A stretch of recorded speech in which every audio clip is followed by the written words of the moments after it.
aí, que energia gostosa. Estamos começando mais uma edição dessa Feira Internacional Literária que a gente ama tanto nessa cidade mágica. Sejam todos muito bem-vindos, todas muito bem-vindas. Nós estamos começando aqui com essa palestra a programação oficial da Casa Escreva Garota, aqui na Flip. Essas três autoras maravilhosas, estamos tendo o lançamento ali também da Carola. Então fiquem à vontade, aproveitem a casa, aproveitem a festa. Sejam todos muito bem-vindos uma vez mais. Vamos lá, meninas.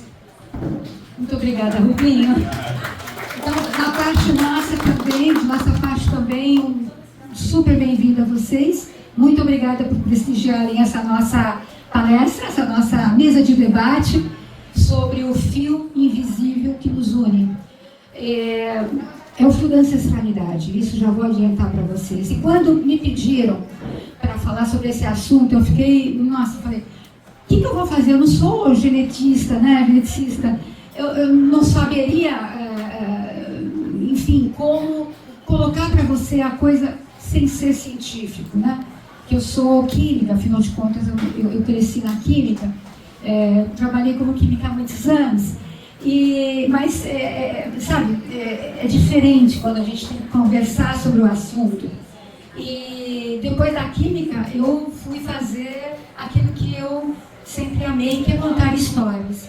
Então, juntando essas duas pessoas que tem dentro de mim, então nasceu o meu livro Matando em Linha, sobre Entre Ilusão e Realidade, que é um livro que induz, muito obrigada, um livro que induz vocês a pensarem em ancestralidade, de onde viemos. Eu queria que as meninas agora se apresentassem. Quem vai primeiro? Meu nome é verdade. Você vê que eu não tenho muita experiência na coisa. É Sandra Verri Lube. Tá aqui, olha, esse livro aqui. Esse livro foi premiado como o melhor livro de contos do ano, desse ano, e pelo prêmio Laurel Verbo de Literatura Nacional.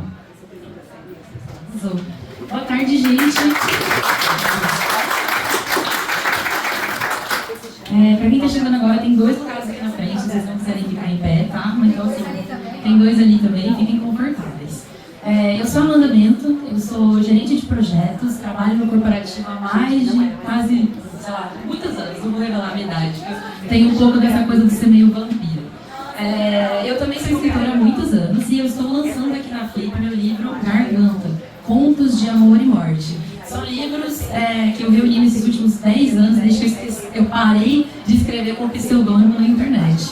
Quem tem um pé na fanfic, quem tem um pé no anonimato da internet, sabe o que é você assumir e publicar uma coisa com o seu nome. É o seu nome, você quem escreveu. Então, estou muito feliz de fazer isso, é o meu 6º livro. Convido depois vocês conhecerem ali junto com os livros das meninas.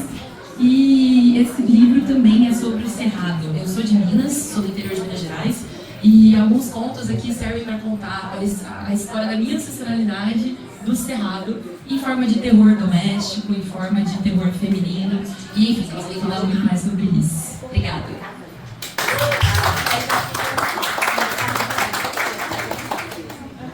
Boa tarde, gente. Eu sou Helena Gangini. Assim como a Amanda, tenho mais de... Aí eu posso entregar a idade que eu não tenho vampirices. Tenho mais de 20 anos de experiência na RH, liderando times e projetos em grandes corporações.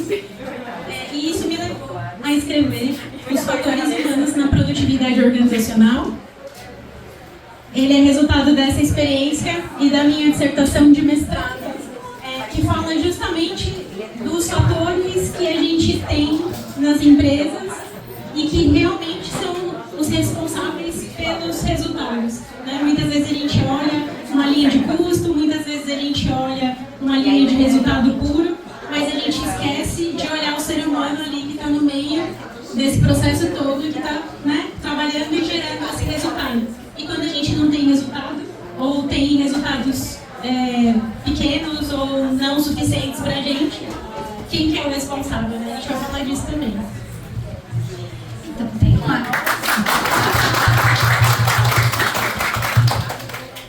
Vocês vão ver que ela vai se encaixar direitinho naquilo que nós estamos falando, Então,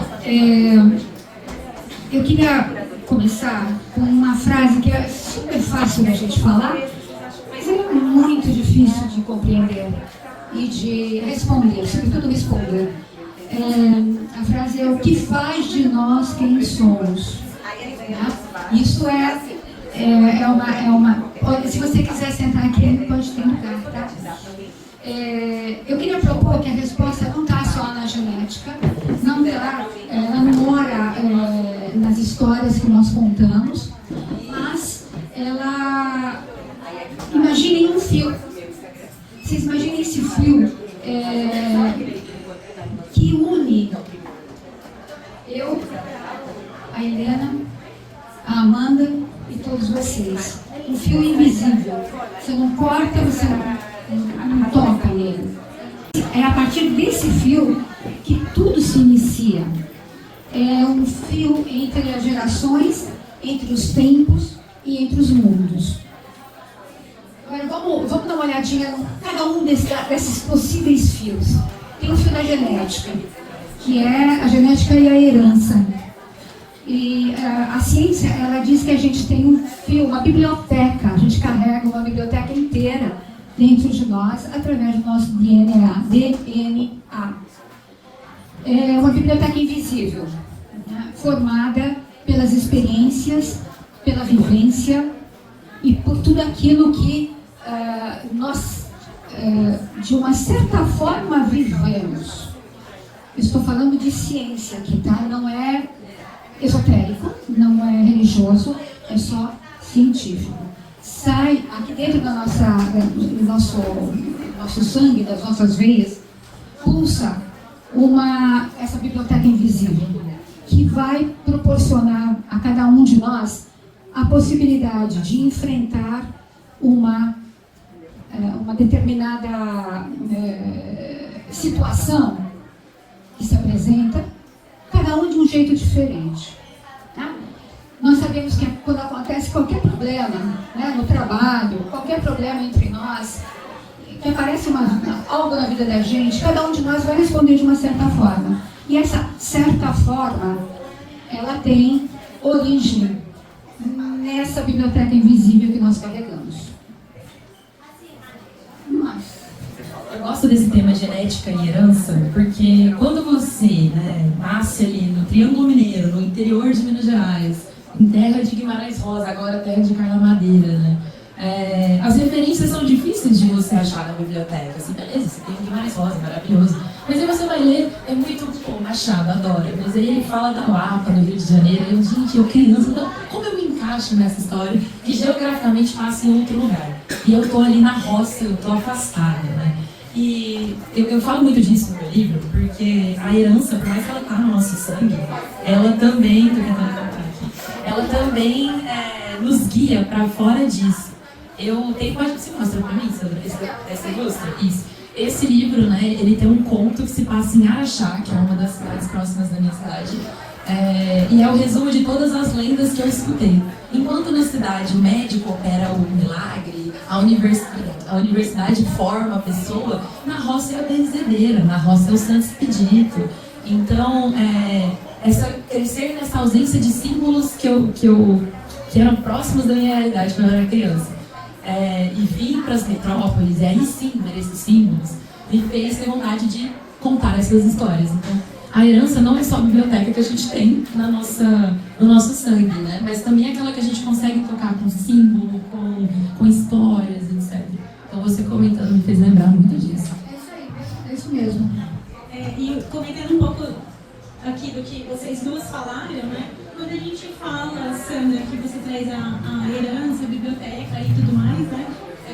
Tá explorado aqui nos fatores que o Jung traz isso muito perfeitamente, né? Como o inconsciente coletivo das pessoas, né? O que está entre nós aqui e que é conhecido de todos nós, ainda que não conscientemente. Né? E eu acho que entrelaça com o fio afetivo. Exato. E essa diversidade toda que as duas falaram, imagina a gente ter essa diversidade toda na sociedade, aqui nessa sala, a gente tem toda essa diversidade, ou até mesmo dentro de uma companhia, né, como você faz para fazer toda essa gestão dessas pessoas, dessas diferenças todas, dessas heranças todas, mas que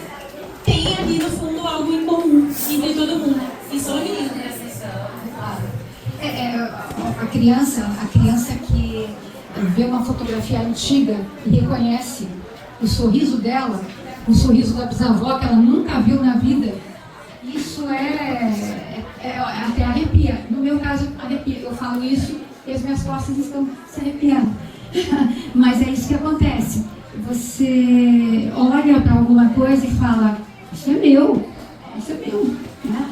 E tem o fio dos afetos. O fio dos afetos, ele é muito utilizado na literatura, né? A gente tem exemplos como a Ana Karenina, né? Não é Karenina, né? Aqui em Portugal, né? Ana Karenina.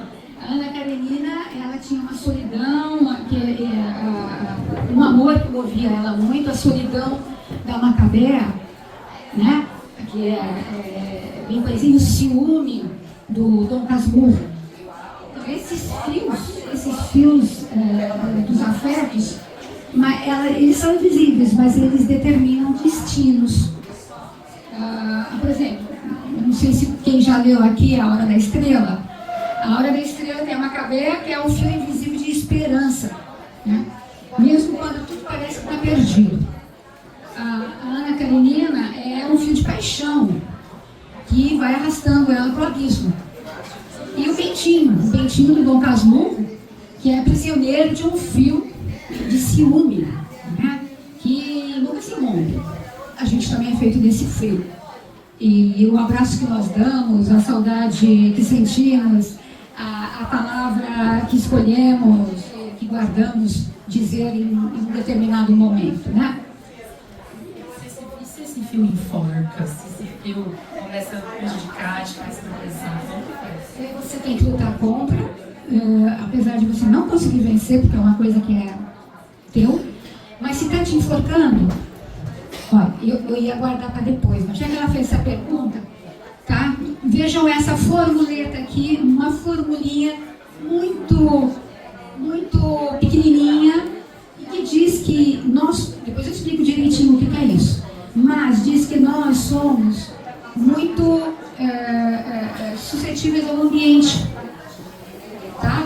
Então, nós somos feitos nessa biblioteca invisível, mais ambiente. Se está te enforcando, você está no ambiente errado. Não está casando com você, entendeu? Então, você procura a tua turma.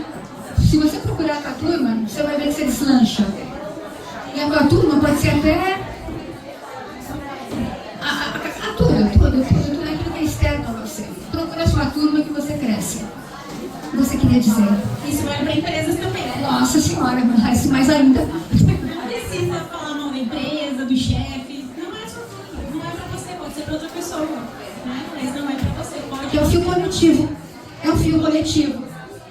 Esse mesmo, é o fio que é um pontinho numa rede maior, né? E que, quando a gente conta as histórias, nós costuramos os nossos fios numa tapeçaria coletiva, né? Eu acho que isso você entende bem disso. E a literatura é esse tecido, né? É feita das vozes que se encontram, é feita das memórias que se entrelaçam e, enfim, tem memórias que atravessam povos, como além o mito do Orfeu e Eurídice, por exemplo, só para fazer um exemplo. Mas vamos voltar ao que nos faz quem somos, né? Agora vai começar a parte que mais me diz respeito. Tem um sujeito no início do século XIX que é um naturalista francês. Ele chamava Jean-Baptiste Lamarck. Coitadinho, ele teve uma ideia muito boa, mas era completamente doida, completamente errada. Mas surgiu, assim, foi a base para o Darwin, né? O Lamarck, ele dizia que os caracteres adquiridos na vida da gente são passados para os nossos descendentes. Ou seja, o ferreiro, né, que está ali batendo ferro na bigorna, aqueles musculões, fica grande, né? Ele nunca vai passar essa corposidade dele ao filho. O que ele vai passar para o filho? Ele vai passar a informação de que para você bater ferro na bigorna, você precisa de músculos, né? Então, essa informação passa, não os músculos. E aí a gente entra no Darwin. O Darwin diz que nós herdamos informações. Nós herdamos aquilo que precisamos saber para enfrentar uma adversidade ou uma alegria. Não só coisa ruim.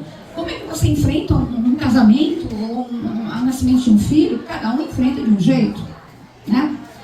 E, então, tadinho, o Lamarck fez o que pôde, né? Mas não estava certo. Mas ele abriu portas.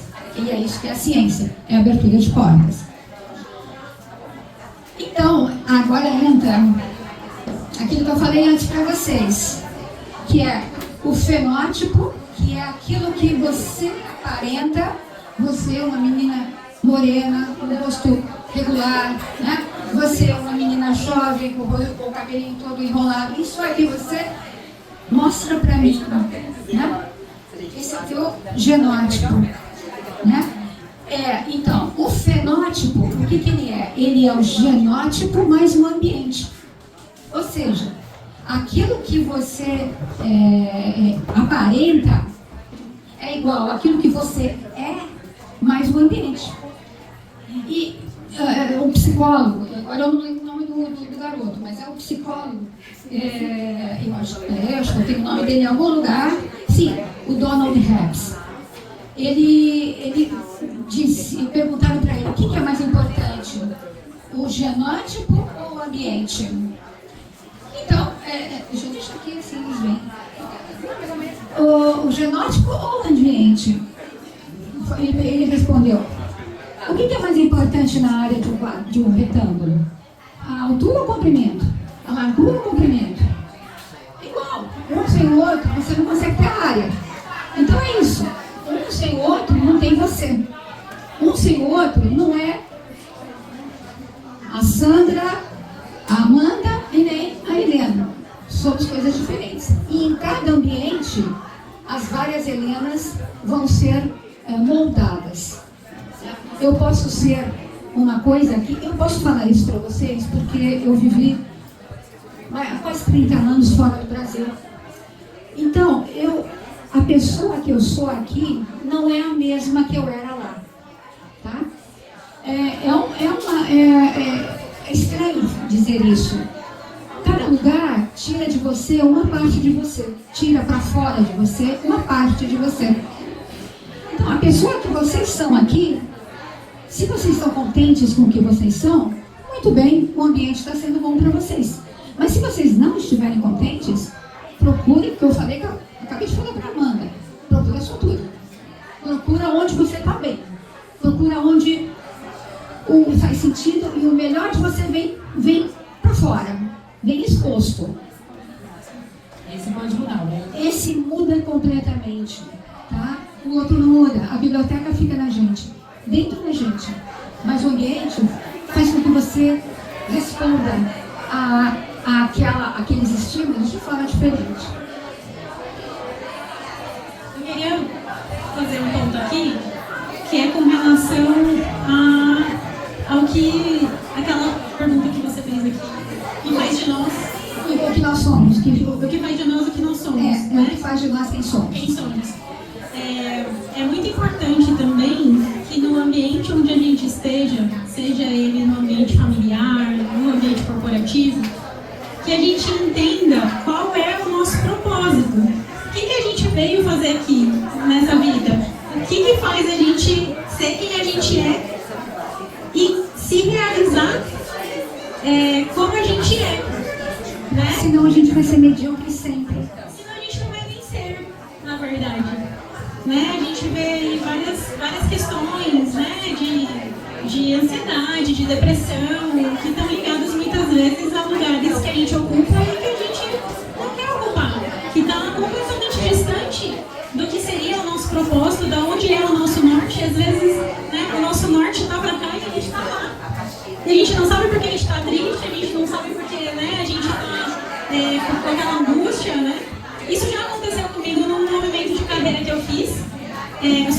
entrei no mundo corporativo, mas eu sempre tive um sonho, que era ser piloto de avião.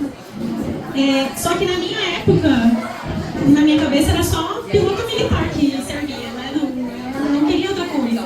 Na minha época de ingresso na escola de cadetes, mulheres não podiam ser oficiais pilotos. Isso foi nos anos 2000, não foi em 1960, em 1920, foi ontem, nos anos 2000. E muito recente, né? A primeira mulher pôde ter a possibilidade de ingressar como oficial piloto na Força Aérea Brasileira em 2003. E eu já não tinha mais idade, né? Só que eu sempre tive isso comigo. Segui minha carreira no RH, trabalhando e tudo. E aí, em um determinado momento, eu fiz um voo de helicóptero e eu me apaixonei por aquilo. E eu decidi que, a partir daquele ano, eu ia seguir esses estudos, essa carreira e ia ver como era. Né? Então, se não foi permitido ser piloto de avião militar, eu me fiz. No ambiente, eu me fiz um piloto civil de helicóptero. E estava super realizada com isso, depois de 4 anos formada, 2 anos trabalhando na aviação, um total de 6 anos ali. E aí chegou um momento que eu sentia tanta tristeza que eu cheguei ao momento de não querer mais voar. E eu não entendia o que estava acontecendo. Como assim? Eu estava realizada, era aquilo que eu queria, né? Desde criança, agora eu consegui, por que eu não quero voar? Por que eu estou tão triste? E a minha iniciativa quase que instantânea foi voltar para o mundo corporativo. E eu voltei para uma empresa muito grande, né? Às vezes a gente... Tem alguém de RH aqui? Não? Às vezes, as pessoas que estão nessas posições nas empresas não têm consciência do impacto que elas causam na vida das pessoas, principalmente a gente que é de RH. Né? E até aquele momento eu não tinha. E aí precisou ir para esta empresa com projetos assim, com vários problemas, né, para resolver, para entender, né, qual era o meu propósito, né, o que eu queria da minha vida. Né? E aí quando você entende aquilo, você direciona todos os seus esforços para aquilo. Então seja no ambiente que você estiver, seja no mundo corporativo, seja na sua família, seja na aviação, seja no mestrado, seja escrevendo um livro, você está direcionando a sua vida para onde você colocou ali a bússola no norte. Total. E isso me faz pensar muito naquela questão de o que está no meu controle e o que não está. Sabe aquele exercício de terapia? Faz um desenho, aqui está no seu controle, aqui não está, quem faz terapia. Os nossos avós, os nossos tios. Então a gente acredita que está tão longe, mas na verdade está mais próximo, dentro de casa. E aí eu comecei a fazer esse estudo genealógico, né, principalmente da parte dela, né, para descobrir ali a ancestralidade dela e fui bem longe, assim, achei, né, os cartões de desembarque do ancestral italiano que veio aqui, né, desembarcou em Santos e tudo mais, ele, a mãe e a irmã, provavelmente porque o pai deve ter morrido na guerra, essas coisas, e fui pegando ali os lugares, né, de onde tinha o sobrenome, até que eu cheguei numa comune italiana de uma região que se chama Lombardia, que é no norte da Itália, ali naquela região de Milão, um pouquinho mais para cima. E é uma região montanhosa, né? É uma região ali de limite ali com os Alpes todos europeus ali, né? E aí você fala assim, não é possível, né? E aí você começa a achar várias respostas para várias coisas, né? O conforto que isso me traz, né? Porque até então você é a ovelha negra, você que é a esquisita lá da montanha. Lá na minha casa eu era a esquisita do livro. Eu que tava lá sempre com o meu livrinho, lendo Senhor dos Anéis, etc. Essa menina eu sempre com um livro, não sei o que. Aí eu descobri que eu tinha um parente que tocava música e tal, era um cantador, um violeiro cantador. Falei, ó, tá vendo? Já tenho tá parecido, tá casado, entendeu? Mas aquilo me deu um conforto de saber que eu não era a primeira ovelha negra da família, sabe? E só um detalhe interessante, uma curiosidade, né? De onde eu venho, como a minha família é muito simples, não tinha registro. Então, minhas bisavós não eram letradas, o filho era registrado muito tarde. Então, quando eu fui fazer minha árvore genealógica, eu não achei nada. Eu achei no máximo os pais da minha mãe e do meu pai, e depois só um nome, um apelido. É o Zé da Couve, é o tio Chuchu. Aí você ia ver qual era o nome, José Maria. Putz, quem era José Maria? Enfim, então é um conforto conforto no meio desse caos todo. Acho que por isso que esse assunto de ancestralidade, pra mim, é tão querido, sabe? Mas você sabe que eu acho que o mais importante do que ter o documento, ou saber o nome, é saber o que o Zé da Cor fazia. A história. Tipo, o que ele gostava, o que ele fazia, de onde ele... Sabe? Porque eu também tive isso da parte do meu pai, né? E quando eu fui fazer da parte do meu pai, foi o oposto, né? Porque é uma mistureba só, né?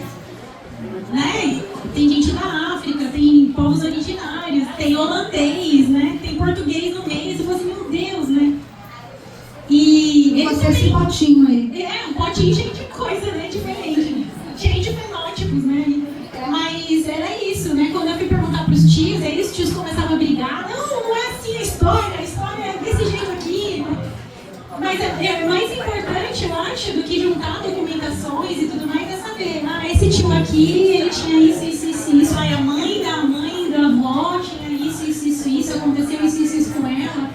Um mundo de IA, onde quase nada parece original, onde quase tudo parece que é um robô que resume o outro robô, que manda para outro robô, parece que a única coisa que perdura são as experiências orgânicas da gente, sabe?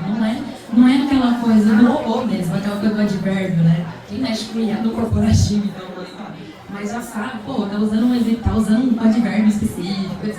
Então, em um mundo onde parece que está tudo tão plastificado, até as histórias, né? Os roteiros dos filmes, dos desenhos, dos jogos.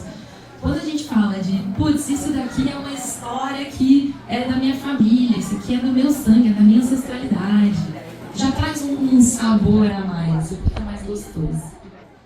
Agora eu queria ouvir de vocês. Eu gostaria que vocês falassem conosco. Gostaria que vocês condividissem, compartilhassem conosco algumas histórias. Um pintor que entra em crise e tem um episódio chamado Sino. Eu vou ser bem rápido para poder ouvir vocês relaxar todas as pessoas. Esse episódio, o imperador, ele constrói uma catedral, mas precisa de um bom cineiro que faça um sino de bronze que possa soar muito e corresponder à beleza daquela arquitetura. Ele procura o melhor cineiro do lugar e morreu. Só tem um filho, um garoto. E aí, os enviados do rei perguntam ao garoto assim: você pode construir um sino? Aí ele diz: posso, meu pai passou todos os segredos. Que tem a ver com o que vocês estão falando de herança, seja pela via científica, por outra via. E ele, se ele não construir o sino, ele vai morrer. Ele vai ser assassinado pelos enviados do rei, né? E se o sino for construído e não tocado, também. E ele o tempo todo, a cena é uma luta para a construção desse sino. E eles, como assim, ficam lidando com muitas questões e tem que resolver na hora tudo, né? Assim, e as pessoas perguntam: mas você não sabe o segredo do seu pai? Ele não passou o seu segredo? Ele disse: passou, sim, passou. Mas tudo que ele faz é muito pela intuição, pela memória, pela coisa, né? No fim o sino toca. E ele chora muito, desaba. Você viu o filme? É belíssimo. Desaba e chora, né? E aí um outro artista, que tem crise, criativo, abandonou tudo, perdeu a fé. Aí disse: não, você não devia chorar. Ele fez: é porque meu pai não passou o segredo. Meu pai não passou o segredo. Tudo aquilo que eu fiz aqui foi da observação, da minha memória, da minha intuição e daquilo que ficou em mim. A criança não é que vai entender como é que o pai faz um sino. Ele vai lá e está ali no meio. Não é que ele sabe fazer, ele sabe aonde ele tem que chegar. Não, adorei que você trouxe isso. Acho que é uma metáfora belíssima porque a gente está fazendo. Porque a ancestralidade é também aceitar que existe o nosso papel nela. O filme vai continuar. E a gente tem o nosso papel nela agora. Eu não preciso seguir os mesmos passos da minha família. Aprendo o que foi bom, com os erros e os acertos. Às vezes o dinheiro, se sobrar, né, já facilita. E faço a minha própria história, faço o meu próprio sino, né? Eu achei isso muito legal. Quem acha que é só herança, E, gente, tem muito a ver assim, com o que a gente vive no mundo corporativo hoje. A gente é o primeiro momento na história do mundo corporativo onde a gente tem 5 gerações trabalhando juntas. 5. Cada uma pensando de um jeito, fazendo um sino de um jeito diferente. Né? Um com receita, o outro que foi tentando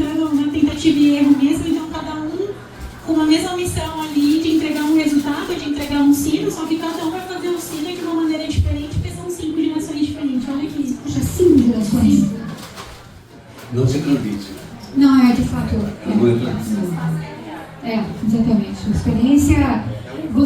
A experiência vai fazer parte do seu ambiente, você vai enxergar a experiência do outro, né?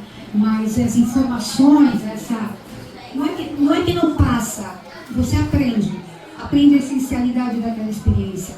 Aquilo pode passar. A informação da experiência passa. A experiência em si não. A informação que você tira daquilo. Isso E passa. aí cada um, com aquela informação, gera um conhecimento diferente. Exatamente. E depende do ambiente, né? Mas ok, gente, vamos lá. Eu fiquei refletindo sobre o que vocês falaram e foi até importante essa história de signo, porque ele acabou me respondendo as reflexões que ficaram em mim. Eu sou muito abençoado porque eu tenho um pai e mãe próximo, né? Eles são casados há 30, 40 anos, uma relação muito próxima. Agora, muitos dos meus amigos não têm a mesma experiência que eu, então são de pais separados, hoje é comum a gente ver isso. E alguns não conhecem nem o pai, ou não conhecem a mãe, pelo fato de abandono às vezes, não só a questão da morte. Então, às vezes, não conhece o pai, não conhece a mãe, e não conhece ninguém da família, porque alguém criou e a forma dele se proteger para sobreviver é fechar aquela porta com aquela família e seguir. Né? Diante de tudo isso, do diagnóstico, como é que fica essas pessoas? Você está dizendo dos órfãos. Ele vai se virar. Por quê? Porque ele tem informação dentro dele. O pai e a mãe estão ali. De alguma forma, estão sempre com ele. Estão sempre com ele no sangue dele. Então, a informação ele tem. O que vai acontecer? Ele vai ter que se virar. Ele vai ter que fazer com que essa informação o conduza, dependendo, claro, do ambiente de novo, o conduza com muito mais força. Tá? Ele vai ter que usar muito mais força para poder entender a livraria que ele tem dentro dele. Porque não vai ter ninguém do lado para explicar para ele. Você está fazendo isso por isso e aquilo. O órfão vai ter que se virar. Né? Quando eu falei para ela, vai procurar a turma dela. Né? Tem que procurar a sua turma. Vai procurar a sua turma. Isso mesmo. Você tem que procurar as pessoas que estão vibrando na tua mesma dimensão. Tá? Isso botando uma coisa muito esotérica. Elas vão vibrar quanticamente na mesma vibração que você. Aquele rapazinho órfão, ele vai ter que ter o triplo de esforço para poder compreender o que ele faz com aquela informação que ele tem, com aquela biblioteca que ele tem. Vai ter que pedir ajuda, vai ter que se virar, literalmente. O esforço que essa pessoa vai ter para se encaixar na sociedade e para ser o que é, e para ser bem sucedido, é o triplo do esforço de quem tem pai e mãe. Analisando entre um e outro, uma situação e outra, a questão do figurativo. O figurativo, ele tem que encaixar uma ancestralidade dele, um fenótipo, dentro de um ambiente que é completamente diferente para ele, dentro de um ambiente que é completamente, às vezes até hostil, porque aquele menino, aquela criança está encaixado ali de uma família, a gente não sabe o que aconteceu, não sabe como ele chegou lá, está encaixado ali, jogado ali, e ele pode ser amado, mas ele vai sempre querer a sua turma. Ele vai sempre se identificar ou procurar um ambiente onde ele se expressa de forma plena. Deixa eu só acabar com ele. Sobre aquela criança sem pai nem mãe, que cresceu órfão. Ele normalmente se sai melhor do que a gente, porque ele tem que crescer muito rápido, entender muito rápido. Isso se ele não for desviado, né? Se o ambiente não fizer um desvio nele, né? Mas ele vai ter que se procurar, ele vai ter que tirar a cabeça para fora da água e com muito mais força para poder se situar. Você é uma pessoa que é feliz a vida inteira, mas não é o caso. As pessoas elas procuram ser felizes sempre. É nosso procurar o bem-estar. É nosso procurar aquilo que nos faz bem. Tá? Então, está satisfeito, satisfatório? Gostou? Assim, em frente. Sim, não, só queria falar que isso também não quer dizer que a gente está defendendo que vocês sejam a cópia dos ancestrais. Pelo amor de Deus, não! Sim, exatamente. Né? Não é desculpa para não fazer a nossa marca no mundo, etc. Porque quando traz o clichê ali do filho adotivo, parece que ele vai estar sempre fadado a não conhecer. Mas a verdade é que ele vai ter a chance de construir aquela nova história.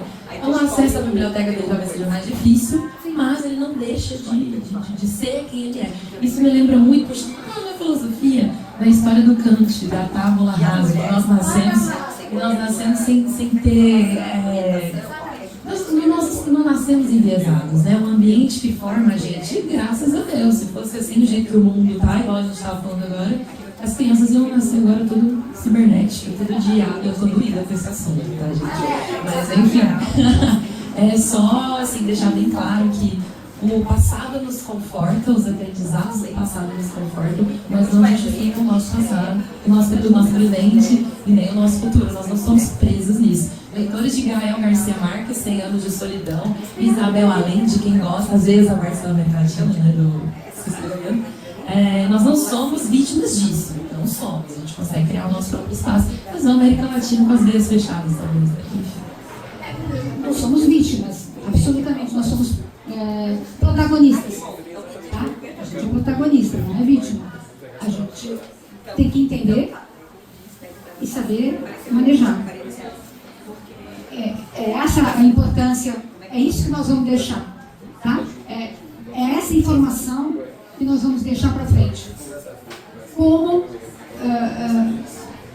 responder ao hoje. Como responder. É óbvio que eu não vou sair daqui gritando e batendo na cabeça por alguma coisa. Isso faziam os meus ancestrais, provavelmente. Pega uma adaga, pega uma lança, pega mais ou menos, né? Mais fácil. Depois tinha toda a turma que vinha atrás de você para te matar. Mas, então não é fácil, não. Mas a gente tem que aprender essas coisas, aprender como manejar, colocar... Por exemplo, olha, o Pelé. Gente, vamos pegar o Pelé. Né? O Pelé, ele, menino pobre, inteligente pra caramba, talentoso.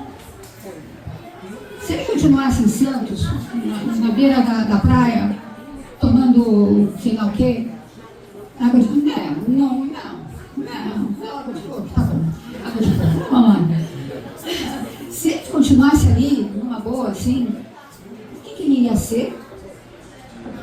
Alguém vai responder o Neymar? Não é. O Pelé, a partir disso, ele, a partir do talento que ele tinha, a partir da genialidade dele, com esforço, disciplina, dinheiro, porque foi investido nesse menino, pessoas que acreditaram nele, isso fez com que ele fosse o que ele é até hoje. Né? Ele sobreviveu à vida dele, ele é o Pelé. E é isso que é bacana, né? Você, com a tua ancestralidade, com todo o teu cabedal, com todo o teu arsenal de coisas, você enfrentar o teu ambiente. O famoso do limão fazer uma limonada. O limão fazer limonada, é isso mesmo. Mas o assunto que eu achei genial essa troca. Né? Alguém quer dizer mais alguma coisa? Quer comentar? Eu fiquei pensando sobre essa questão de ancestralidade genética. Eu sou médico. Assim, a gente compartilha o código genético com outro, a raça humana, independente da origem, mais de 99%. Então a nossa diferença de carga genética é muito pequena. Eu estudo isso porque eu sou oncologista e eu sei que o ambiente é causa de câncer muito mais do que a genética. Doutora, eu comecei com essa coisa justamente porque eu tive câncer. E estou em tratamento, né? E eu precisei fazer meu exame. E toda a escrita que vocês têm meu livro,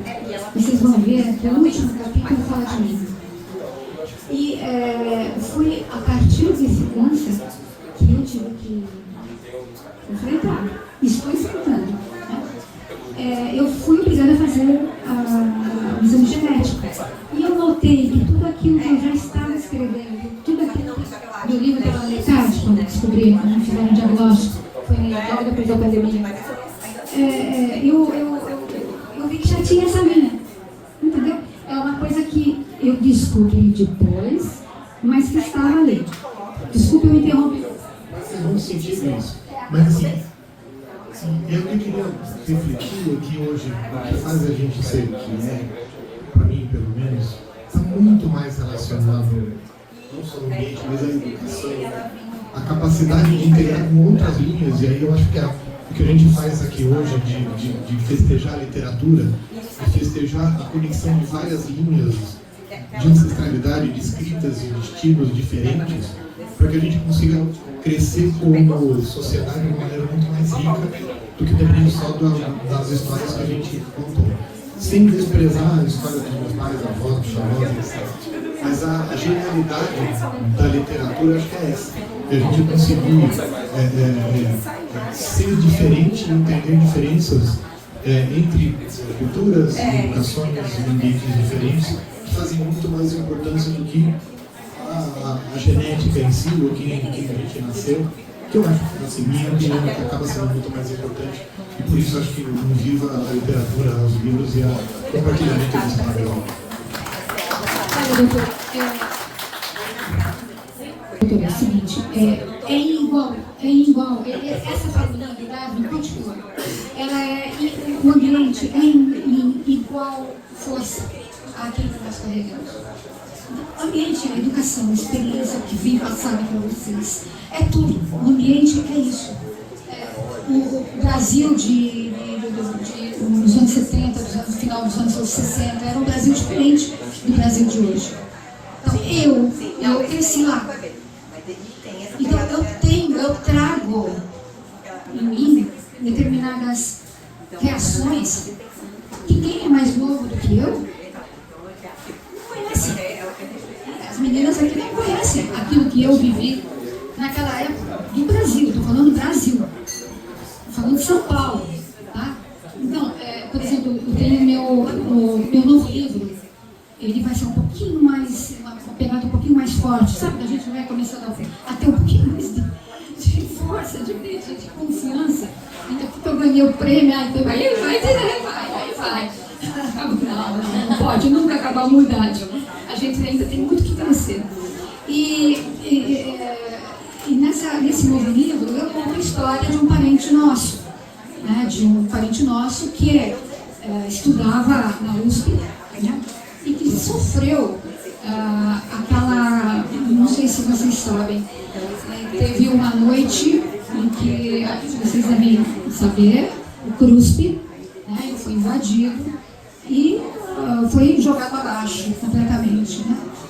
E tinha uma pessoa da nossa família ali dentro, né? Então, nós vimos um percurso que é inclusive uma pessoa de família bem próxima. Ele é diferente do resto dos irmãos, mas completamente. Enquanto ele estava igual aos irmãos até um certo tipo, igual nunca, mas tranquilo, pacato, estudioso, né?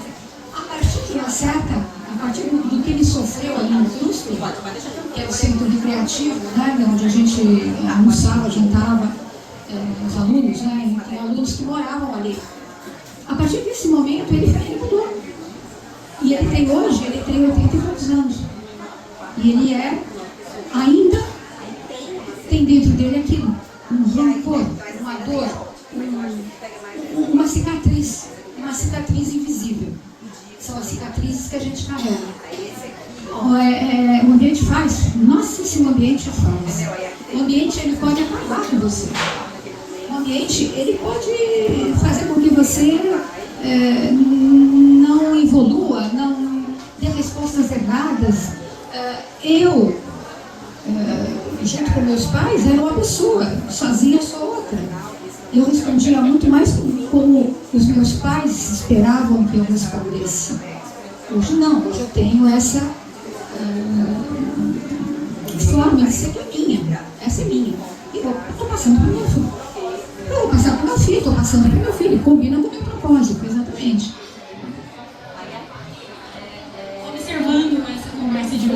me veio, falando de literatura também, me vieram 2 livros na cabeça. O primeiro, que você falou de educação e tudo mais, me veio Lifelong Learners, que fala justamente disso, né? Da gente ver a oportunidade de aprendizado em absolutamente qualquer coisa para o resto da nossa vida.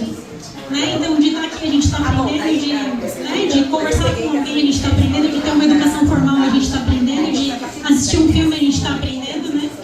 E o que você estava falando das cicatrizes e que isso faz a gente, também me veio o antifrágil, né? Que é uma cicatriz, né? Então, assim, vai ser construído ali um tecido, né, que vai ser mais resistente do que aquele que já foi, porque ele sabe que tem uma fragilidade ali, né, para ele proteger. Então, eu penso que, como você disse da literatura, e né, a gente está numa festa aqui que celebra a literatura, os ambientes também são construídos, né, pela educação infinita para o resto da vida e pela antifragilidade da nossa história, né, que vai além ainda da... O propósito é muito importante. Não adianta nada, a gente está aqui falando de ancestralidade, mas vocês ainda não o propósito. Não sei, parece tanta coisa de coach, né? Como que a gente... Perfeito, era isso, eu ia te perguntar. Como que, beleza, aprendemos a ancestralidade, mas e o agora, sabe? E o meu fio agora que eu quero construir? Eu fico pensando muito nisso. Daqui pra frente vai depender de nós. Daqui não só da gente, mas vai depender do que vocês vão procurar. E eu sobretudo para os mais jovens que estão aqui, tem bastante, eu convido a procurar sempre o melhor para vocês mesmos, né? Convido a procurar aquilo que faz bem para vocês, que casa com vocês, né? Que casa com aquilo que você pretende da sua própria vida. É isso que eu convido vocês a fazer. E em cima também do que a Sandra disse, né? Tudo o que compõe a gente, né? Esse nome, os fatores humanos, ele veio da aviação. Né? A aviação, ela tem por princípio a gente investigar acidentes não com o primeiro ímpeto ali de condenar ou de achar culpados ou algo assim, né? A gente estuda os acidentes para a gente não deixar acontecer novamente, para a gente mitigar as possibilidades deles acontecerem novamente, né? E mais de 90% dos acidentes aeronáuticos, eles acontecem pelos fatores humanos, não é material, não é a máquina que está com problema, é sempre algo que aconteceu com o piloto ou com o mecânico, né? Porque essas pessoas, elas não são uma pessoa para o trabalho, assim como a gente também não é uma pessoa para o trabalho, uma pessoa para a família, uma pessoa na universidade, a gente é tudo isso junto. Todos esses fenótipos aí juntos numa pessoa só e tendo que dar conta de tudo isso, tudo junto, né? E o meu convite aqui, né, enquanto os fatores humanos, principalmente identificarem os seus propósitos, né, entenderem o que vocês querem, para onde vocês querem ir, o que faz da gente o que a gente é, né, e tratar todos esses fatores que a gente carrega dentro da gente com carinho, né, acolher a nossa história e tentar fazer um futuro aí diferente com o nosso propósito. A gente quer encerrar com aquela pergunta do início: o que faz de nós quem somos? A gente não tem resposta completa, ninguém tem, mas depois de escrever o meu livro, e eu vou falar isso, cada um de nós vai falar sobre o seu próprio livro, nós não somos números, não somos genes, não somos memórias soltas. Nós somos histórias, culturas, dores, alegrias, e essa tênue linha, que nos liga a viver a sua própria história. Mais um capítulo a gente coloca nessa narrativa da gente. Tenham coragem sempre de puxar a tênue linha, tá? Tenham coragem de fazer isso. E eu quero deixar vocês uma pergunta, fica no ar. Qual que é a tênue linha que puxa, que é o fio de vocês? Qual que é o fio que move vocês, qual que é a termininha que vocês devem puxar. Pensem nisso um pouquinho. Meu livro é de contos, nem todos os contos são sobre ancestralidade, e eu pego cada temática, eu levo sempre com uma ideia de que aquilo está ligado com outras coisas. Então, a termininha existe na família, existe entre nós, existe no dia a dia de cada um e no cotidiano de cada um. Os contos são leves, são muito fluidos, a linguagem é muito respeitosa e fala, enfim, dos nossos dia a dia. Bom, eu agradeço e faço de novo o convite para que vocês conheçam o livro Garganta, principalmente quem gosta de autoficção, quem gosta de terror doméstico, que é o que eu estou chamando esse livro. São contos muito metafóricos. Quase todos têm ilustrações também feitas por um artista do Cerrado, o Evandro Silva. A capa também foi feita por um fotógrafo do Cerrado, então é um livro que respira o interior de Minas Gerais. O livro, ele traz um paralelo entre a economia e a psicologia, né? É uma área que eu trabalho, né, há mais de 20 anos, se chama remuneração dentro das companhias, e ela é responsável por trazer resultados financeiros, de eficiência e de produtividade por meio das pessoas. Então ela é uma área que trabalha com todas as áreas do corporativo, e aqui eu trago, né, justamente isso, como que as pessoas, nos seus fatores, nos seus comportamentos, nas suas influências, conseguem chegar e atingir resultados que muitas vezes a gente olha para um resultado ali cravado e tem outras coisas acontecendo envolvendo pessoas que a gente não está vendo, e é um custo que está indo pelo ralo, né? Então ele faz esse paralelo, ele traz um caso real, e ele fala de propósito, ele fala de tudo que envolve o ser humano ali nos ambientes.